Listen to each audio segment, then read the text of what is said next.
अस्सलाम वालेकुम, आप देख रहे हैं आज मार्केट्स विद इमरान सुल्तान। सबसे पहले पाकिस्तान स्टॉक एक्सचेंज का आज की कारकर्दगी, जहां अनदर लैकलस्टर परफॉर्मेंस मार्केट में आज का दिन भी 1.5% मार्केट गिरी, तकरीबन 550 पॉइंट्स बेंचमार्क इंडेक्स आज गिरा और 36,579 पे इंडेक्स की क्लोजिंग। कुल 337 कंपनीज आज एक्टिव रही, जिसमें सिर्फ 44 कंपनीज आज पॉजिटिव साइड पे रही, जबकि जो डिक्लाइनिंग साइड रहा काफी हैवी रहा। 272 कंपनीज आज नेगेटिव क्लोज हुई। 21 कंपनीज के शेयर्स आज बगैर किसी तब्दीली के बंद हुए। आज की मार्केट जिसमें एक्सचेंज के जो वॉल्यूम्स रहे, 179 मिलियन शेयर्स आज ट्रेड हुए, 17 करोड़ 90 लाख शेयर्स का कारोबार, जिसकी वैल्यू 5 अरब और 81 करोड़ रुपए के करीब रही। जाहिर है कि आज कल जो IMF वर्ल्ड इकोनॉमिक आउटलुक जारी हुआ, उसके बाद जिसमें जो नेगेटिव चीजें पाकिस्तान के बारे में, पाकिस्तान की इकोनॉमी के बारे में, तो उसमें एक यही एक्सपेक्टेशन थी परफॉर्म स्टॉक्स और क्लोज हुआ 87। इंडेक्स की अगर बात करें तो आज 87 पॉइंट्स डाउन, 87.74 पॉइंट्स डाउन और 3,804.98 पे क्लोजिंग हुई आज इंडेक्स 100 की विद वॉल्यूम ऑफ 106। आज हमारे गेस्ट हैं जनाब नुमान भट्ट साहब, आप सीनियर फाइनेंशियल एनालिस्ट हैं। नुमान भट्ट साहब, बहुत शुक्रिया हमें ज्वाइन करने का, आज मार्केट्स में तशरीफ लाने का। आज हम देख रहे हैं कि पिछले 1-1.5 साल से मार्केट जो है वो फ्लोरिश नहीं हो पा रही आफ्टर डीम्यूचुअलाइजेशन, इंटीग्रेशन एंड आपका गया। तीनों मार्केट्स जो है वो आपके जम हो गई। फिर उसके बाद हम इंडेक्स में भी शामिल हो गए, इमर्जिंग मार्केट्स में भी चले गए। सौदा शायद साबित ना हो सका, उसको आप किस तरीके से देख रहे हैं? बावजूद हुकूमत के तमाम तर दावों के किसी कैफियत से निकल गए। वर्ल्ड बैंक हो, IMF हो, इसके अलावा एशियन डेवलपमेंट बैंक हो और दीगर लेंडर एजेंसीज या जो रेटिंग एजेंसीज हैं, पाकिस्तान की इकॉनमी इस वक्त हॉट वाटर्स में है। क्या कहेंगे नुमान भट्ट साहब? जी इमरान, थैंक यू। आपने बिल्कुल सही कहा, इकॉनमी इस वक्त हॉट वाटर्स में है और IMF का जो लोन है उस पर जब तक हमारी क्लैरिटी नहीं आ जाती उस वक्त तक ये हम हॉट वाटर्स में ही हैं, क्योंकि इन्वेस्टर को इस वक्त कॉन्फिडेंस नहीं है। जब तक कॉन्फिडेंस नहीं आएगा, जब तक चीज़ों पे क्लैरिटी नहीं होगी। इस वक्त अनसर्टेनिटी बहुत ज़्यादा है। इकोनॉमिक अनसर्टेनिटी जो है वो इट लीड्स टुवर्ड्स आपका जो आज ट्रेंड आपने आज भी देखा और पिछले कई दिनों से मार्केट में देख रहे हैं कि मार्केट में मंदी का रुझान है। तो जब तक क्लैरिटी नहीं आएगी, चीज़ें क्लियर नहीं होंगी IMF के लोन के ऊपर, जो कि अभी तक स्टिल इट्स इन प्रोसेस, जिसको मैं नेगेटिव नहीं लूँगा, it is a positive action from the government. Because पहले आप अगर देखते थे तो IMF से हम ज़्यादा अपनी शराइत पे काम नहीं करते थे, ज़्यादा उनसे हम अपनी शराइत बनवाने पे अपना होमवर्क नहीं करते थे, अपना एक्शन नहीं करते थे।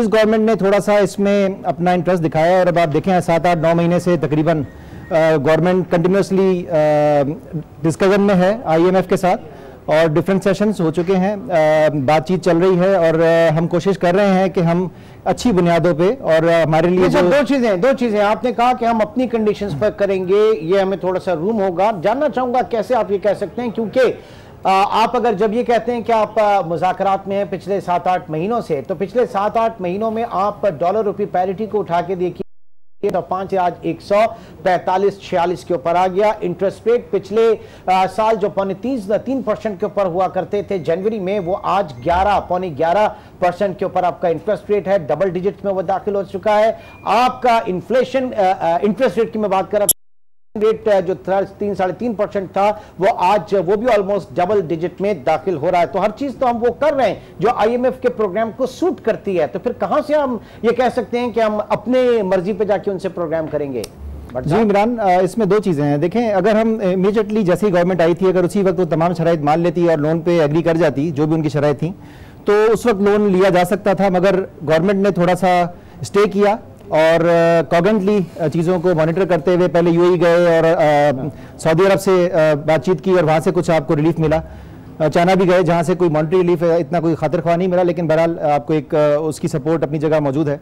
तो ये जो इन्होंने एक रैशनल डिसीजन किया और एकदम से लोन की तरफ नहीं गए, थोड़ी सी जो हमारे फ्रेंडली कंट्रीज़ हैं उनके साथ बातचीत की और वहाँ से कुछ हमें ब्रीदिंग स्पेस, जिसको मैं कहूँगा ब्रीदिंग स्पेस मिला, हाँ। तो वो हमें हमारे फ्रेंडली कंट्रीज ने दिया। तो उसके बाद IMF की शराइत जो थी उसमें कुछ कमी आएगी। अच्छा। और जो स्ट्रेटजी लेके चल रहे हैं इस वक्त, हमारी जो गवर्नमेंट लेके चल रही है, जो वेट एंड सी वाली, के थोड़ा सा डिले कर रहे हैं इस पूरे प्रोजेक्ट को, थोड़ा इस सिलसिले को, ताकि जो है वो अपनी शराइत को मनवाया जा सके, क्योंकि जो भी शराइत उन्होंने रखी थी। लेकिन उसका जो असर है, जिस फेयर ऑफ अननोन की आप बात कर रहे हैं, जिस अनसर्टेनिटी की बात कर रहे हैं, वो गालिबन उसकी वजह भी आप यही बता रहे हैं कि हम अभी तक इबहाम अभी तक फाइनल नहीं किया। तो ये जो बीच में लैगिंग है, और जाहिर है कि ये एक ज़हर कातिल होता है किसी भी इन्वेस्टर के लिए, और आपकी स्टॉक मार्केट इसको बहुत अच्छी तरीके से रीड कर रही है। आंकड़े जो है वो हमेशा सच बताते हैं, और वही ये बता रहे हैं कि ये कॉन्फिडेंस इस वक्त नहीं है। अगर आप उसी वक्त चले जाते, क्योंकि जो फ्रेंडली कंट्रीज से आपको सपोर्ट मिली, वो सपोर्ट आज आपके फॉरेक्स रिजर्व्स में कितना आपको सपोर्ट कर रही है, कितना आपके पास जो है रिजर्व इस वक्त मेंटेन हो गया है, वो सपोर्ट भी अगर आपको मिली, तो जो ऑपोजिशन इस वक्त कह रही है, जो इंडिपेंडेंट इकोनॉमिस्ट आपसे ये कह रहे हैं कि आपने देर कर दी और मुसलसल देर पे देर किए जा रहे हैं, ये एक ज़हर कातिल है। क्या कहेंगे भट्ट साहब? जी, ड्यूल एस्पेक्ट्स हैं इसके, प्रॉस एंड कॉन्स तो आपको पता है हर चीज़ में होते ही हैं। इसमें मैं इसको ज़्यादा पॉजिटिव देखूंगा, बीइंग आई एम ऑप्टिमिस्टिक, और मैं ज़्यादा पॉजिटिव साइड ऑफ पिक्चर देखना पसंद करता हूँ। तो ऐसा मेरे हिसाब से गवर्नमेंट बिल्कुल ठीक कर रही है, क्योंकि एकदम से तमाम शराइत को मान लेना, जैसे पिछली गवर्नमेंट्स करती आई, मतलब जो भी सामने रखा गया ऑन द टेबल, आपने उसको एक्सेप्ट कर लिया क्योंकि आपको ज़रूरत है, बिल्कुल है, आज भी है। बट आई थिंक कि आपको अपनी टर्म्स के ऊपर बात करनी चाहिए, और ये आपका राइट है कि आप अपनी टर्म्स पे बात करें। ठीक।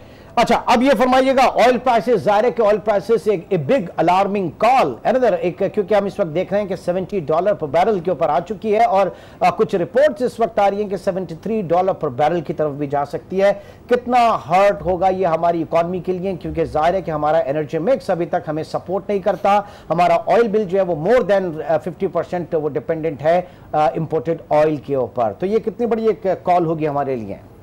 जी, काफ़ी मुश्किल अमल है ये, बिकॉज जब प्राइसेस नीचे जा रही थी इंटरनेशनली, तो उस वक्त भी हम प्राइसेस बढ़ा रहे थे, और अब जब ऊपर जाएंगी तो फिर जारी बात है हमें एक ड्रास्टिक मूव लेना पड़ेगा, और अगर नहीं लेंगे तो उसका इम्पैक्ट अगेन इकॉनमी पे आएगा। तो ये काफ़ी मुश्किल होगा इसको आगे, अगर ये प्राइसेस ड्रास्टिक चेंज होती हैं और ड्रास्टिक इंक्रीज होती हैं वुड से, तो उस पर हमारी फिर इकॉनमी पे काफ़ी इम्पैक्ट है। But on the other hand side, if you as you have seen कि हमारा एक सरफेस हो रही थी न्यूज़ ऑयल के हवाले से, कराची के साहिल समंदर पे 3 हफ्ते हो गए। प्राइम मिनिस्टर साहब ने कहा था कि 3 हफ्ते में कोई बड़ी खबर है, होगी। बड़ी खबर का इंतजार सबको भी है कि वो एक्शन वहां पे क्या कर रहा है, और क्या खबरें आ रही हैं वहां पे ये नई से, वो अभी वेट ही कर रहे हैं उसका, वो मटेरियलाइज नहीं हुआ है बट साहब अभी। जी, अभी उसका कोई बिल्कुल उसको हतमी तौर पे अभी कहा नहीं जा सकता कि वो जो ज़खायर हैं वो मिल चुके हैं, बट उसकी कुछ गुड न्यूज़ है। फर्स्ट सरफेस पे अभी जहाँ तक इतला है, अल्लाह करे कि वहां से हमें बहुत बड़ा जखीरा मिले, लेकिन उसको एग्जीक्यूट होने में वक्त लगेगा, उसको एग्जीक्यूट होने में टाइम लगेगा। अभी तो जो आपका सऊदीया से एग्रीमेंट है डेफर ऑयल पेमेंट का, वो भी अभी शायद पूरा एग्जीक्यूशन उसका नहीं हो पाया। नाउ दूसरा, इंटरेस्ट रेट्स की अगर बात करें, 11% के ऊपर, 11.25% के ऊपर आप इंटरेस्ट रेट में, अब किस तरीके से अपनी इकोनॉमी को एक्सपेंड करेंगे, प्राइवेट सेक्टर किस तरीके से फ्लरिश करेगा जब वो 18-20% के ऊपर चला जाएगा? कुछ समझ में आ रहा है आपको इस पे? जी, इंटरेस्ट रेट्स तो आपकी बात बिल्कुल बजा है, इंटरेस्ट रेट्स ऊपर गए हैं और आगे आने वाले दिनों में भी और ऊपर जाते हुए कुछ नज़र आ रहे हैं, क्योंकि IMF अगर हम ले लेंगे तो जब हम IMF का लोन लेंगे उसका भी इम्पैक्ट होगा, तो उसका जो इम्पैक्ट है और जो उनकी शराइत हैं उसमें इंटरेस्ट रेट्स भी हमें कुछ उनको और रिव्यू करना पड़ेगा। तो इंटरेस्ट रेट लोन लेते वक्त जो कि एक फोरकास्टिंग ही है कि हम कोई मे बी समवेयर इन जून और जुलाई ये क्लोज कर लेंगे, तो वो अगर हम क्लोज करते हैं तो फिस्कल ईयर के एंड पे, तो उस वक्त इंटरेस्ट रेट्स कुछ और बढ़ते हुए नज़र आ रहे हैं, जो कि 25 बेसिस पॉइंट से लेके 75 बेसिस पॉइंट तक बढ़ सकते हैं। जी, अच्छा। उसका इम्पैक्ट बिल्कुल है, और उसका इम्पैक्ट इंडस्ट्री पे भी आएगा, क्योंकि जाहिर बात है इस वक्त अगर मतलब बड़ी कैच T20 जो है वो सूरत हाल होगी, कैच 20 सूरत हाल, इससे कैसे निकल सकती है हुकूमत, ये हमारे इकोनॉमिक मैनेजर्स को देखना। और नुमान भट्ट साहब इस वक्त हमारे साथ मौजूद हैं। पाकिस्तान की इकोनॉमी को दरपेश चैलेंजेस का हम जायजा ले रहे हैं। छोटे से ब्रेक के बाद दोबारा मिलते हैं।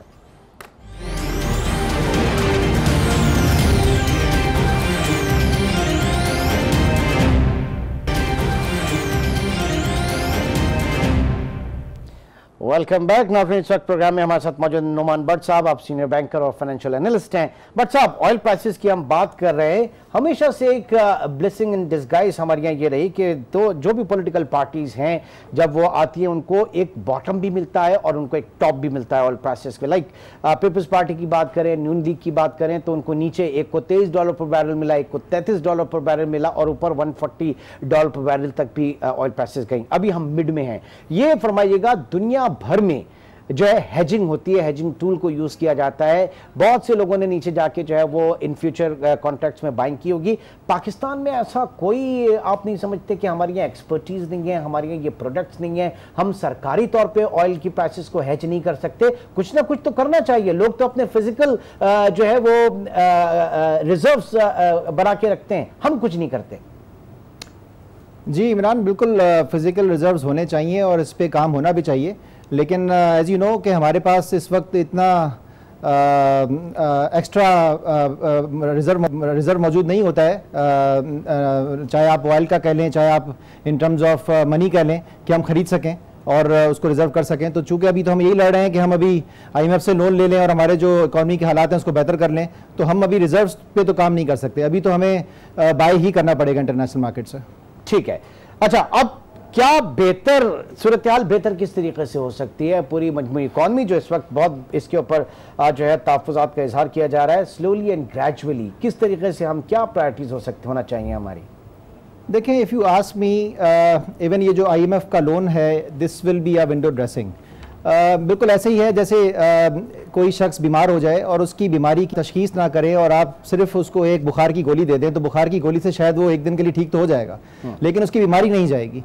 तो यही मसला है कि अगर हम यही काम करते रहेंगे, IMF के पास बार बार लोन लेने जाते रहेंगे, तो वो तो चलता रहेगा, वो दे भी देंगे, हम वो लेते भी रहेंगे, और गवर्नमेंट सर नहीं आने वाली गवर्नमेंट ये कह देगी कि जी पिछली वाली आने जो गवर्नमेंट थी वो सब खजाना खाली कर गई, तो वो तो सिलसिला चलता रहेगा। 5 साल के बाद फिर हम वहीं खड़े होंगे। तो हमें बेसिकली जो, अगर इफ़ यू आस्क मी, हमें जो काम करना है या जो हमारे एरियाज ऑफ इंप्रूवमेंट है, वो हमें अपना रेवेन्यू बढ़ाने की, एक्सपेंसेस कट डाउन करने की जरूरत है। इस वक्त हमें एक्सपेंसेस बढ़ाने की कोई जरूरत नहीं है कि हम वो चीजें गवर्नमेंट शुरू कर दें। IMF जब जाएंगे तो वो ऑस्टेरिटी की बात करेंगे, आपकी ग्रोथ को साइड में रख देंगे और कहेंगे कि आप जरा स्टेबिलिटी की तरफ आइए, और स्टेबिलिटी में सबसे पहले आपका रेवेन्यू जो है उसमें आप अपने जो ऑस्टेरिटी, अपने अखराजात को कम करें, सब्सिडीज को कम करें। ये तो वही एक्शन होगा जो आप कह रहे हैं। जी, that's what I am saying कि अखराजात को कम करें और रेवेन्यू को अपना आप बढ़ाएं। रेवेन्यू को बढ़ाने के लिए बहुत सी चीजें हैं। आपके जो पब्लिक यूनिट सेक्टर है, जितनी भी कंपनीज पब्लिक यूनिट में आती हैं, जो कि PIE हो गया या पाकिस्तान रेलवे हो गया, SSGC हो गया, PTCL हो गया, जितनी भी हमारी PPL है,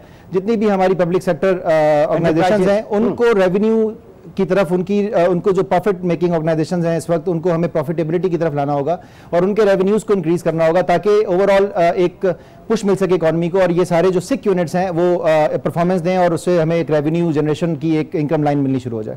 अच्छा, तो ये PSCs वाला मामला, तो इससे पहले जब गवर्नमेंट जब ओथ उठाया लीडरशिप ने, नून लीग की या पीपल्स पार्टी की या खान साहब की, सबका यही कह रहा था कि पब्लिक सेक्टर एंटिटीज जो लॉस मेकिंग एंटिटीज हैं उनको आप उनको रिवैम्प करें या उनको आप प्राइवेटाइज करें। उसके ऊपर काम रुक जाता है। लास्टली हमने देखा कि प्राइवेटाइजेशन काउंटर पे कुछ काम हुआ, बट लेटली वो भी रुक गया, and now for all practical purpose privatisation counter पे हम देख रहे हैं कि ताला लग चुका है, कुछ हुआ नहीं। इसमें क्या प्रॉब्लम है? सियासत मदाखलत आ जाती है, सियासी मदाखलत होती है? जी, इसमें बहुत सारे इन्फ्लुएंसेस हैं, बहुत सारे इम्पैक्ट्स हैं। आई वुड से कि देखिए, जरूरी नहीं है कि आप प्राइवेटाइज ही करके सारे वो मकासद हासिल कर सकते हैं। पब्लिक सेक्टर में रहते हुए भी बहुत से काम किए जा सकते हैं। You can have the right resources at the right places. अगर आप सही रिसोर्सेज लगाएंगे, जो चीफ एग्जीक्यूटिव्स हैं ऑर्गेनाइजेशंस के, अगर वो आप सही सेलेक्ट करेंगे, उनके सामने पॉलिसी क्लियर होगी कि इंप्रूवमेंट लेके आनी है, रेवेन्यू जनरेट करना है, एक्सपेंसेस को कट डाउन करना है, तो वैसे भी आपकी जो बेहतरी आ सकती है ऑर्गेनाइजेशंस के अंदर, जो पब्लिक सेक्टर ऑर्गेनाइजेशन। अच्छा, इस वक्त तो मसला ये है कि right man for the right job ही शायद हमें नहीं मिल रहा। SSG के बोर्ड ऑफ डायरेक्टर्स के ऊपर चेयरमैन जो है वो डॉक्टर शमशाद अख्तर साहिबा जो है, उनको इस वक्त गवर्नमेंट ने प्लेस किया। हालांकि उनकी खिदमात से फाइनेंशियल सेक्टर में फायदा उठाया जा सकता था। IMF के साथ उन्होंने काम किया, वर्ल्ड बैंक के साथ उन्होंने काम किया, she had been governor State Bank and she had been finance minister वो रही हैं। उनकी खिदमात से बहुत फायदा उठाया जा सकता था। तो हमारा एक अलमिया शायद ये भी है और यकीनन ये भी है कि right man for the right job हमें नहीं मिल पा रहा। इमरान, इसमें बहुत सिंपल है। ऐसा नहीं हो सकता कि पिछले वाली हुकूमत या पिछले वाले जो लोग आपसे पहले जो काम करके गए, हुक्मरानी करके गए, वो सारे के सारे गलत थे। ऐसा हो नहीं सकता। 5 fingers can not be ever same. तो उसमें जो अच्छे लोग हैं उनको उनकी खिदमत आपको जारी रखनी चाहिए। वो आपके लिए अगर सही काम जो लोग कर रहे हैं, जिनको आप समझते हैं कि they are capable, they are skilful and they can perform for the betterment of the country and economy of Pakistan, तो उनको आपको आगे लेके चलना चाहिए और उनको अपने साथ आपको रखना चाहिए।